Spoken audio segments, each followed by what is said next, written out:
day 18 in LA, and I've chosen Bob Marley and Buffalo Soldier for a reason. He's a legend, but it suits this show because there's Sajay we met off MySpace and have a chat, and through her we meet Ozai. We go out for a chat, different people and stories.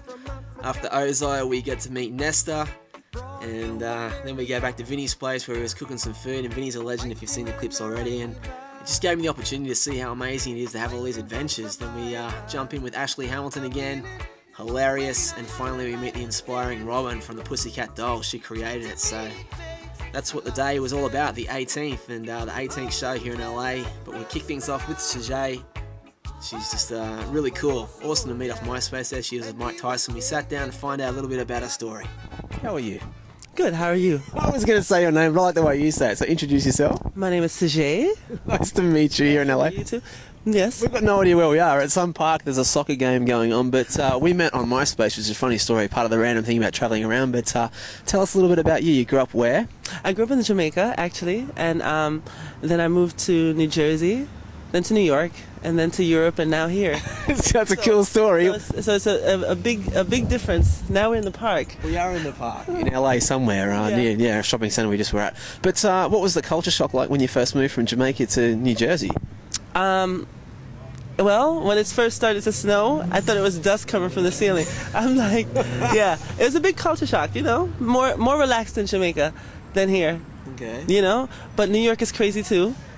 You can find a little bit of Jamaica in New York. I think you can find a lot of it about everything, but you know, like I love asking people about crazy moments and stuff, and we shared a few over some food there before. Yeah. Probably can't say on the web show, but what's some of the crazy stories that you have in New York? Like, you know, if you pick one that's just like an interesting moment. I can say it right here. Oh, he says yes. Really? Yes. All right. Okay. So we got another interview coming as well, but that's cool. So back to, like, you know, what's like, say one funny moment for you in New York that sort of separates a Jamaican thing. One funny moment.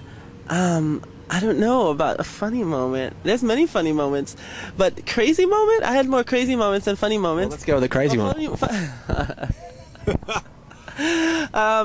Okay. Difference between Jamaica and here. I mean, Jamaica and here is in New York. You know, you may not ever see someone twice. True. Yeah. So if you have an issue or you have a problem, you know, you could easily just go outside. And I used to just go, like, you know, instead of staying at home being aggravated, you know, you go outside and you go to a bar. And I remember meeting this one older guy. He had all this gray hair, very sophisticated, and I was having problems with my boyfriend at the time. And I went to this, like, jazz bar, and I sat there and I had, like, a drink of Remy Martin. And so he started talking to me, and I told him all my problems, and he gave me this great advice, and I never saw him ever again. But it was like one of those moments where the city is your, like, psychologist, you know, in a sense. So you could always go out and by yourself, and you'll always meet people. And that's the kind of magical thing about it, though, too, right? Yeah. Just the magic of that actually happening. It's such a small place, really, Manhattan, but you might never see someone again. Never.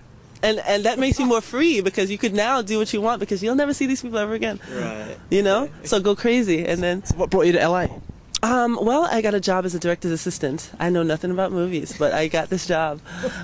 The movie was called Shatters, and I was the director's assistant, and it had Kimani Marley, in which he's, you know, one of the lead in it, and which helped because I'm from Jamaica. So, yeah. And the director was also a Rastafarian too. So, you know, we had that Irie One Love type of work situation every day. Yeah. So that was great. Yeah. What do you reckon it is about, like, the Jamaican culture and kind of reggae and stuff? It's just so cool, isn't it? Like, it's impossible not to like reggae, I think. It's about one love. What you gonna not like about it, you know? It's great. Right? Yeah, it's really, I mean, it's really a culture. It's like a, you know, a way of life. That's really what it is. Yeah. It's a way of life. It's a cool way of life, I think, too. And, you know, I looked on your MySpace page and you're doing designing and stuff. So yeah, what's the go with that? I design everything. I design from dresses, jeans like I have on now, everything, belts, and, you know. And I taught myself how to sew one summer. And I was just sewing pillows, actually, because it's, okay, you know, it's Christmas time. I said, what is cheap and light to send to Jamaica and to New York? And I said, fuck, cute pillows. So I started making cute pillows, and I ended up making a shirt one day, and I wore it to the Sky Bar. And people were like, oh my God, where'd you get this shirt? That's cool. And then I started from there, and then I made a dress the next week, and I launched my clothing line in St. Martin and St. Bart's. I was losing my mind. I'm like, I don't even know how to, I don't even draw. Like, I don't even draw my patterns or anything. Right. No, it's just like some wine and some great brain food, and I'm... There you go. Another thing too that I noticed on MySpace was your height. I don't want to feel too short here, but tell everyone out there, like, how tall are you? I'm 6'4", guys. Amazing, like 6'4". And were you always tall, or was it just hit a spurt? A spurt. Really? Yeah, when I was like 16 or 17, it just went. I was just like, Wow. I know. Could you imagine? You could almost dunk.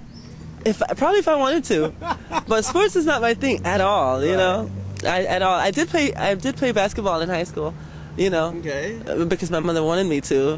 But it's just not a good look for me. The shorts with the skinny, I just didn't, it wasn't like fashionable for me enough. Have you ever met another girl that's taller than you? That's an interesting one. Have you ever met someone that's taller than you? I actually have, taller than me and my height, from Lisa Leslie. She's like my height. And there's this one girl that I know, she's Danish, and she's really, really thin. She's a model, but she's maybe an inch taller than me. Okay. My sister's like my height, though. And I asked you before, too, about dating. Like, you had like a boyfriend that was, what, 5'9" or something? 5'7.5". Listen, on a good day, I say 5'7.5". Right, okay.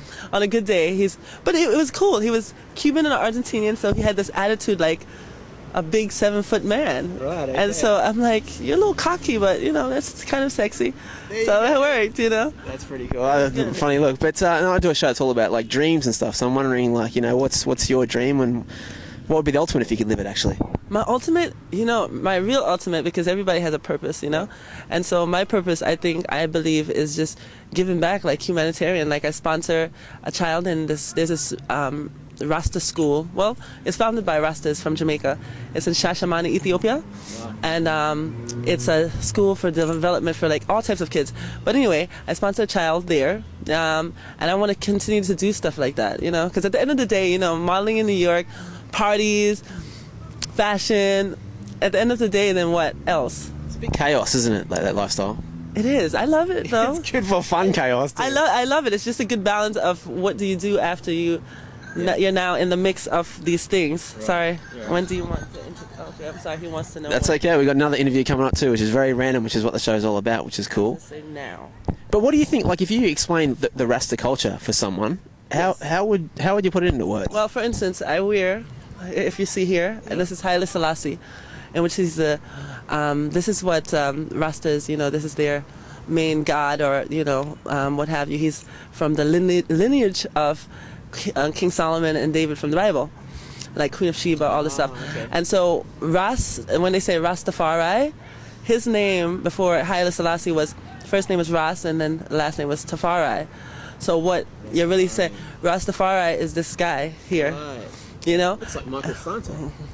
Yeah. Doesn't it? Yes, you're absolutely right. Well, he's cool, Michael Franto. And he's a big on humanitarian. It's a way of life. Right. So it's not like a religion. It's a way of life. How you interact with the world. How you see the world, your contribution to the world, type of thing. That one love thing, Yeah, one love, rock on. One love. Great to meet you here in LA really quickly, and we're going to go meet someone else now, right? Who are we going to meet? Yes, we're going to meet Ozai. And Ozai, actually, he's an artist himself, but he also works with Bob Marley's sons and his kids and so on and so forth. And so he's a pretty interesting guy, very down to earth. I met him actually in New York the same night as I met Peter Beard. Go follow